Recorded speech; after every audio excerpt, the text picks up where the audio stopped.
One evening, I was fast asleep in our tiny two-room apartment when suddenly the phone began to ring. So I stumbled across the darkened space and I picked up the receiver and I heard a strange voice telling me that my father had been rushed into the hospital.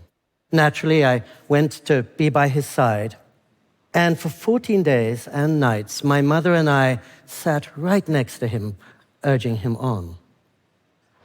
But one quiet Sunday morning, the zigzagging line on the screen next to his bed flattened out, and two men in black came to carry my father away. And I suddenly realized, as my parents' only child, it was now all up to me to console my grieving mother, to organize the memorial service and the obituary, to notify friends, to alert the banks. It was really the busiest time I've known. So what did I do? Well, one morning when I was sure that my mother was well looked after, I got into my car and I drove for 4 hours along narrow, winding roads up the Californian coastline.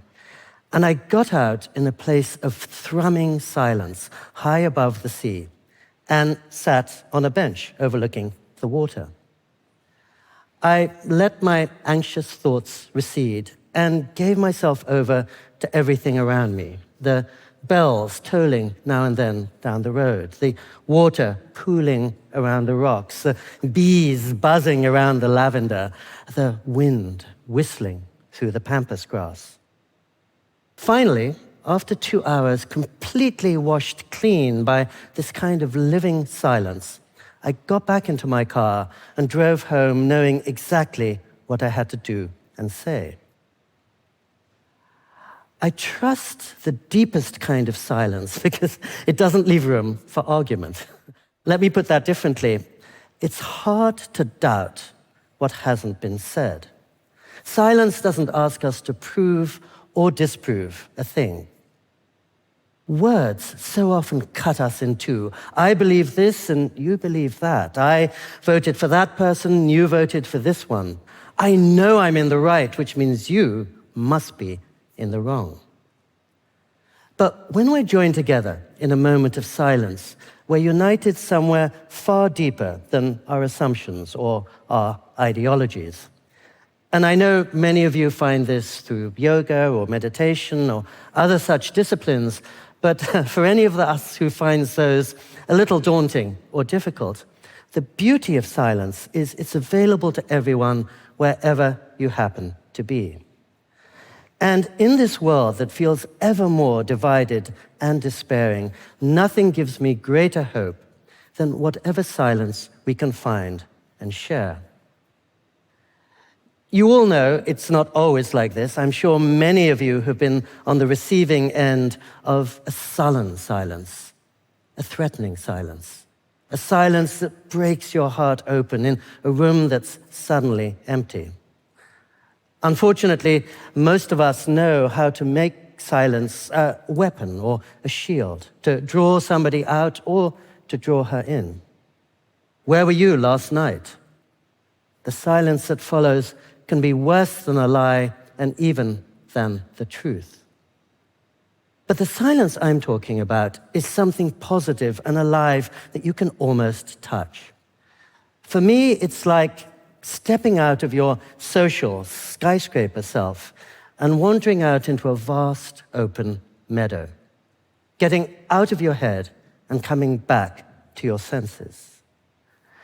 Just about all of us are bombarded by more agitation and distraction than we know what to do with, and it's intensifying with every passing moment. And all we're crying out for is a way to cut through the noise. The sirens down on the street, the updates streaming in, those drills constructing yet another 100-story high-rise, the chatter in our heads. We can't hear ourselves think. We can't even hear what that friend is saying. Somebody's cell phone is ringing. Sorry, I've got to take this. Did you hear what just happened in the Middle East last night? The airwaves fill with curses and opinions and predictions and judgments, and all we're longing for is some blessed silence. I've been lucky enough for almost half a lifetime now, 34 years, to find a kind of pulsing silence by going to stay for 2 weeks or 2 days, or even in the wake of my father's death, 2 hours in a Catholic retreat house, which is funny because I'm not even a Christian and I'm not really a religious person. But as soon as I step into that wide-awake silence, all the worries that have been clacking away at me on the long drive up, all the plans and debates and arguments, they all fall away. And I can hear myself not think. Better than that, I can be filled up with everything around me that's much larger than I will ever be. The breeze and the bird song and the receding whoosh of the ocean down below. I notice things that I would never see when my mind is filled with words, the light on the water or those rabbits scuffling through the undergrowth. And of course, it's easiest of all if you're in a beautiful natural setting, but even if you're in a busy city, just step into a church or sit quietly in one corner of your room without your devices for 20 minutes and you can taste something of the same. We're really most alive when we're silent because we're most responsive to everything around us. And after I tried this medicine of just sitting quietly a few times, I noticed something strange. I was thinking much more fondly about my friends when I wasn't saying a word. In fact, often they seemed closer to me when I was sitting in silence than when they were talking to me in the same room. I could also register exactly what I should be doing 6 months from now, which is precisely what is usually drowned out when my monkey mind is fretting about what I should do 6 minutes from now. I really feel that the deepest part of us lies beyond all words. And again, I know this isn't 100% guaranteed. Sometimes when I make that 4-hour drive up to the retreat house, all I hear all night long is the rain pattering on the roof and the aged heater groaning in the winter cold and the very foundations of the cabin in which I'm sitting shaking in the wind. But silence so reliably offers me a sense of release that I realize it's the best investment I will ever make. Because when reality makes a house call, as it will more than once in every life, when suddenly the phone does begin to ring in the middle of the night or nurses race into the room to feel for a pulse, the only thing you have to draw upon is your inner savings account, which for me really consists of such inner resources as you've gathered probably just by sitting quietly alone. And I realize this can all sound a little otherworldly, but to me, it's as practical as going to the health club, the emotional or mental health club. Silence doesn't ask me to believe anything or to fret about non-believers. And it really touches something inside me that no scripture can ever reach.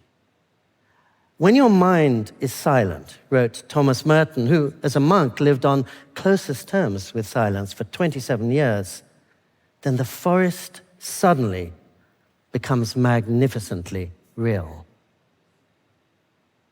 Your phone is ringing right now, I'm sure. Cable news is reporting some breaking development. Talk radio is filling up with responses to that development. You're worried about where you have to be this afternoon. You're fretting about why Susan said that hurtful thing to you last night.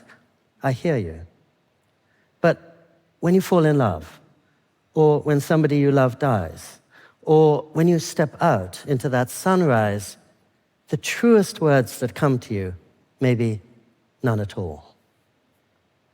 We're all worried, as we should be, about the climate crisis and wars and technologies that are racing outside our control. But not far away is a place where debates are beside the point, and where actually we gather the reserves we need to deal with wildfires and the refugee crisis and shattered economies. A place where we hear an intelligence that isn't artificial at all. So take a deep breath and step for a moment or 2 hours into a place where no words are required. Nothing bad can come of it, and something good, possibly very helpful, may likely emerge. Maybe we can just all try this together by joining in a long moment of saying nothing.